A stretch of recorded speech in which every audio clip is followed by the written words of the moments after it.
So, over the course of the last few lessons, we've learnt several new skills in Adobe Flash. We know how to do some stopgap animation, we know how to do motion and shape tweens, and we also know how to work with layers. It's now time for us to combine the last three of those together. And we're going to have a go at creating a racetrack. You should by now have already downloaded the car. So what I need to do to start with is I need to import my car to my library. And there's my car, and I'm going to click open. And if I just check inside the library, yeah, there's the file. Brilliant. So I'm going to include that on my stage, but I'm going to create a layer specifically for it. So there's my car layer, library, and I'm going to drag my car onto the stage. Now at the moment it's a bit big and it's facing the wrong direction. So using this tool, which is the free transform tool, I can make it smaller, and if I move the cursor away so I get the rotation circle, I can now turn it so it's facing the new direction. Now let me use the select tool, move it slightly out of the way, and I'm also going to turn it into a symbol. I'm going to do that using the F8 key. It's a movie clip, which is exactly what I want, and I'm going to call police car underscore MC for movie clip. There we go. So that's my car made. Now I need a layer for my track. So let's call this one track. And I quite like the oval tracks, so I'm going to go for my oval tool. I'm going to the properties, going to remove the fill altogether, and I'm going to go for a lightish grey track, and I'm going to go for a stroke size of 65. Let's hide the properties and draw my oval. Now as you can see, I've made it a little bit big, so I'm going to use my select tool again, and I can drag sections of it in to have it where I want it.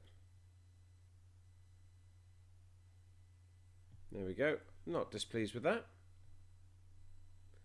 Now I need one more layer. This one's for my motion path.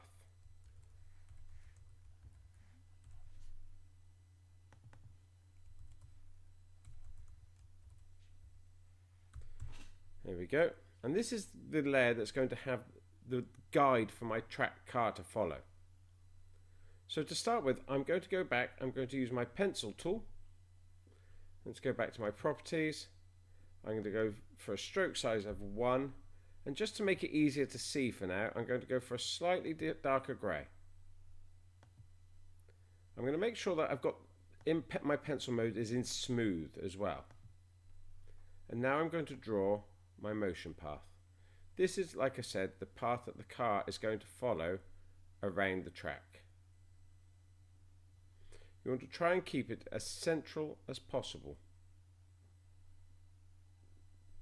Now the key thing is, don't join the two ends up together. They want to be close, but not actually joined. So that's created that. On my motion path now, I'm going to right click and convert it with a guide. Notice my path is now completely selected all the way round. And I'm going to use the select tool to drag my car underneath. Now notice there's a little dot, and that's now attached itself to the beginning of the path.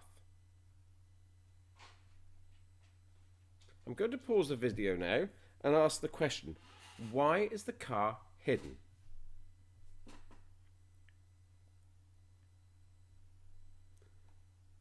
Okay, yes. Remember, with my layers, it has to be more important than the track. So I'm going to drag the track down below the car. Now the car is on top of the track.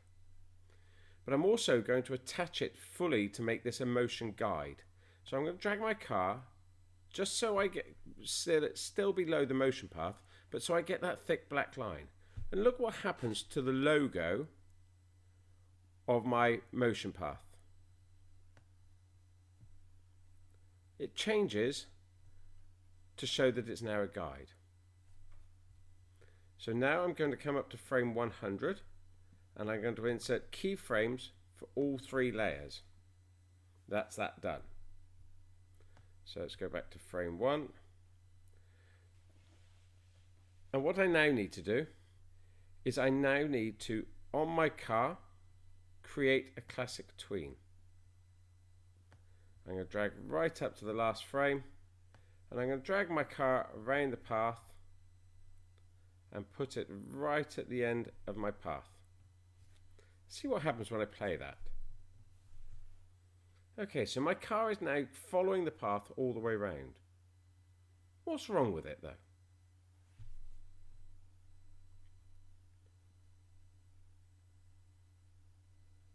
Okay, so what I actually need to do now is I need to allow for some turning in my path. So I'm going to come back to frame 25, bearing in mind I've done 100 frames and I'm breaking my car into my path into 4 sections. I'm going to insert a keyframe here, and using my free transform tool again, I'm going to rotate my car so it's now facing down. Let's go to path 50, put in another keyframe, and again, let's rotate my car right the way around. And finally, path 75. Well, somehow it knows what it needs to do and has done that for me. Let's watch again. So now my car goes round the path and turns direction as it's going.